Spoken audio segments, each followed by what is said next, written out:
the gift of the Magi.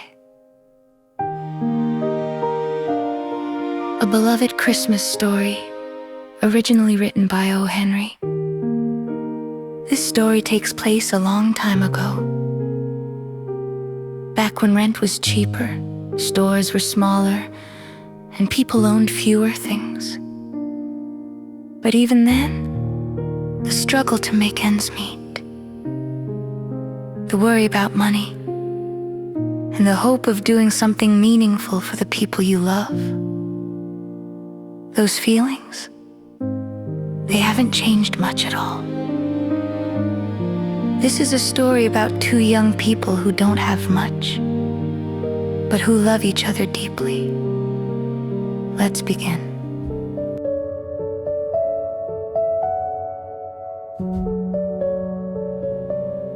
$1.87. That was all she had. She counted it again and again. Once on the kitchen table, once on her bed, once more in her hands. Like maybe, just maybe, the numbers would change. They didn't. $1.87. Most of it in pennies. Pennies she had saved one by one. By bargaining, by waiting, by doing without. Tomorrow was Christmas.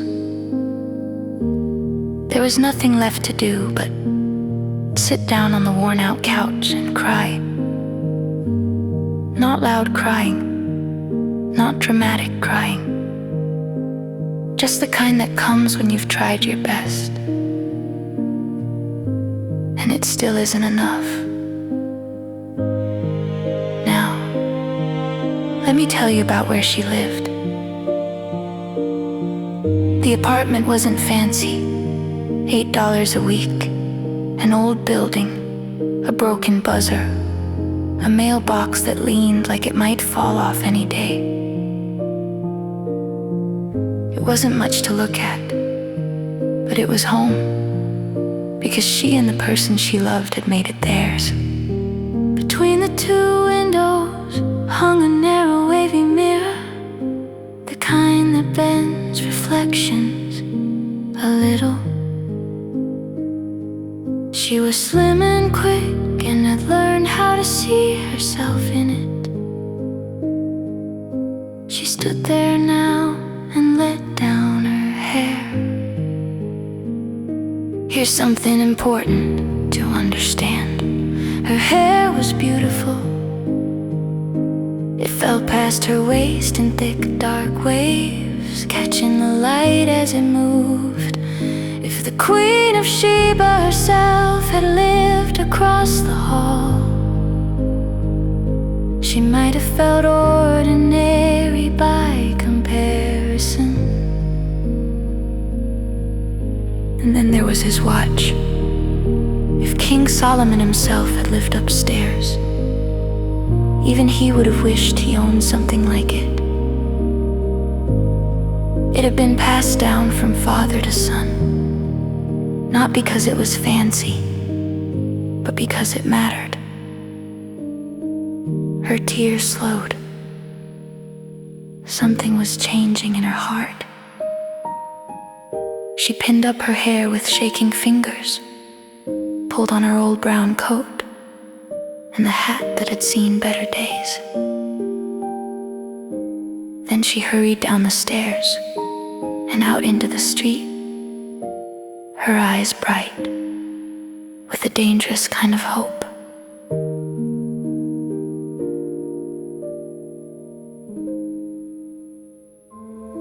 The sign above the shop read, "Hair goods of all kinds." She climbed the steps and caught her breath.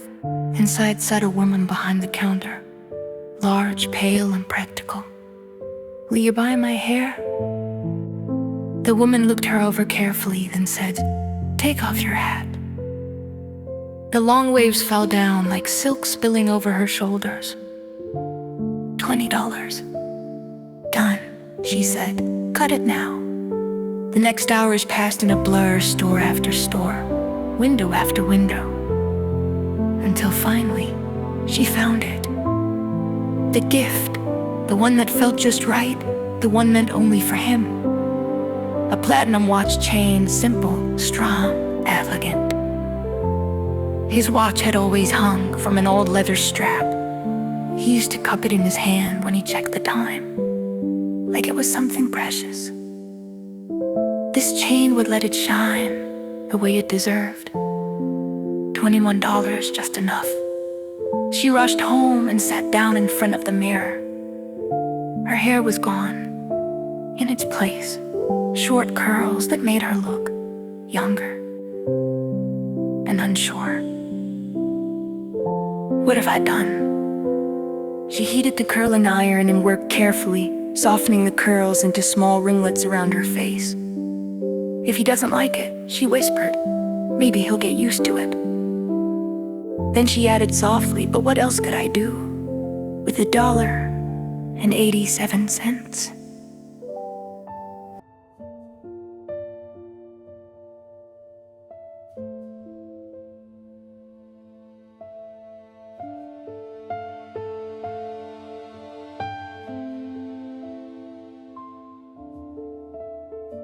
That evening, the coffee was ready. The pan waited on the stove. She heard his footsteps on the stairs, a sound she knew by heart. She stood by the door, holding the chain, and whispered a prayer.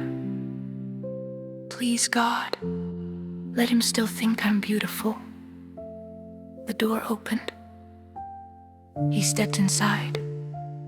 He was young, but already carried more responsibility than most people his age. When he saw her, he stopped. It wasn't anger. It wasn't surprise. It was something else, something that scared her. Don't look at me like that, she said. I sold my hair to buy you a gift. It'll grow back. Say Merry Christmas. Please, let's be happy. He pulled her close. You cut your hair? Yes, she said, I sold it, but I'm still me. I'm still the same. He glanced around the room. Your hair is gone. It's gone, but it's okay. I did it for you, and maybe you can count the hairs on my head, but you could never count my love for you. She smiled. Should I start dinner? Something shifted in him then. He reached into his coat and placed a small package on the table. There's nothing you could do that would make me love you less, he said. But open this, and you'll understand. She opened it. Inside were the combs. None she had dreamed about, tortoise shell, beautiful, perfect. Joy came first, and understanding. Then tears, not sad ones, but something deeper. My hair grows fast, she said softly. He smiled. That familiar smile that had made her fall in love. Now open yours, she said. She handed in the chain. It's beautiful. She said, I searched everywhere. You have to check the time all the time now. He didn't move. Then he smiled. Let's put our gifts away for now, he said. They're too special to use just yet. I sold the watch to buy your combs.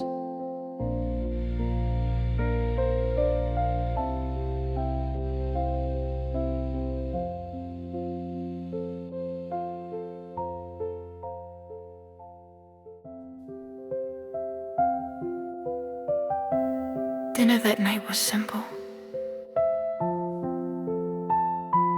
but love made it enough.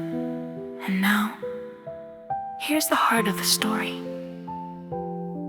The Magi, the wise ones, brought gifts to the Christ child. They began the tradition of Christmas giving.